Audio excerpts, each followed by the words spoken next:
بسم اللہ الرحمن الرحیم۔ شروع اللہ کے نام سے جو بڑا مہربان نہایت رحم کرنے والا ہے۔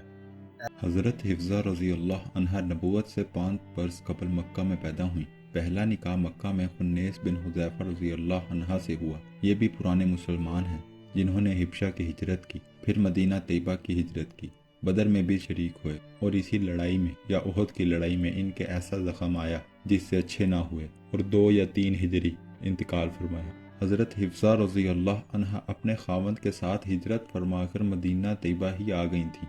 جب بیوہ ہو گئیں تو حضرت عمر رضی اللہ عنہ نے اول حضرت ابو بکر صدیق رضی اللہ عنہ سے درخواست کی کہ میں حفصہ رضی اللہ کا نکاح تم سے کرنا چاہتا ہوں۔ انہوں نے سکوت فرمایا۔ اس کے بعد حضرت عثمان رضی اللہ عنہ کی اہلیہ حضور صلی اللہ علیہ وسلم کی صاحبزادی حضرت رقیہ رضی اللہ عنہ کا جب انتقال ہوا تو حضرت عثمان رضی اللہ عنہ سے ذکر فرمایا۔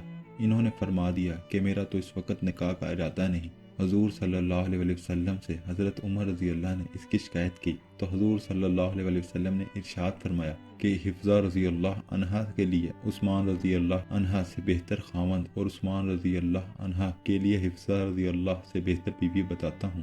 اس کے بعد حضرت حفصہ رضی اللہ سے 2 یا 3 ہجری خود نکاح کیا، اور حضرت عثمان رضی اللہ کا نکاح اپنی صاحبزادی حضرت ام کلثوم رضی اللہ سے کر دیا۔ ان کے پہلے خاوند کے انتقال میں مورخین کا اختلاف ہے کہ بدر کے زخم سے شہید ہوئے یا احد کے۔ بدر 2 ہجری میں ہے اور احد 3 ہجری میں، اسی وجہ سے ان کے نکاح میں بھی اختلاف ہے۔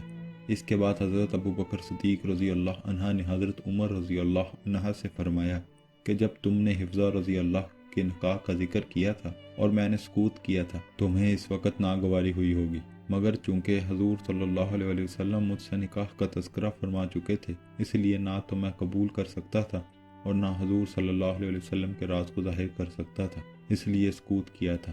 اگر حضور صلی اللہ علیہ وسلم ارادہ ملتوی فرما دیتے تو میں ضرور کر لیتا۔ حضرت عمر رضی اللہ عنہ فرماتے ہیں کہ مجھے ابو بکر رضی اللہ کے سکوت کا حضرت عثمان رضی اللہ کے انکار سے بھی زیادہ رنج تھا۔ حضرت حفصہ رضی اللہ عنہ بڑی عابدہ زاہدہ تھیں، رات کو اکثر جاگتی تھیں اور دن میں کثرت سے روزہ رکھا کرتی تھیں۔ کسی وجہ سے حضور اقدس صلی اللہ علیہ وسلم نے ان کو ایک طلاق بھی دی تھی، جس کی وجہ سے حضرت عمر رضی اللہ کو بہت رنج ہوا، اور ہونا بھی چاہیے تھا۔ حضرت جبرائیل علیہ السلام تشریف لائے اور عرض کیا، اللہ جل شانہ کا ارشاد ہے کہ حفصہ سے رجوع کر لو، یہ بڑی شب بیدار اور کثرت سے روزہ رکھنے والی ہیں، اور عمر رضی اللہ کی خاطر بھی منظور ہے، اس لیے حضور صلی اللہ علیہ وسلم نے رجوع فرما لیا۔ جمادی الاولیٰ 45 ہجری میں، جبکہ ان کی عمر تقریباً 63 برس کی تھی، مدینہ طیبہ میں انتقال فرمایا۔ بعض نے ان کا انتقال 41 ہجری میں اور عمر 60 برس کی لکھی ہے۔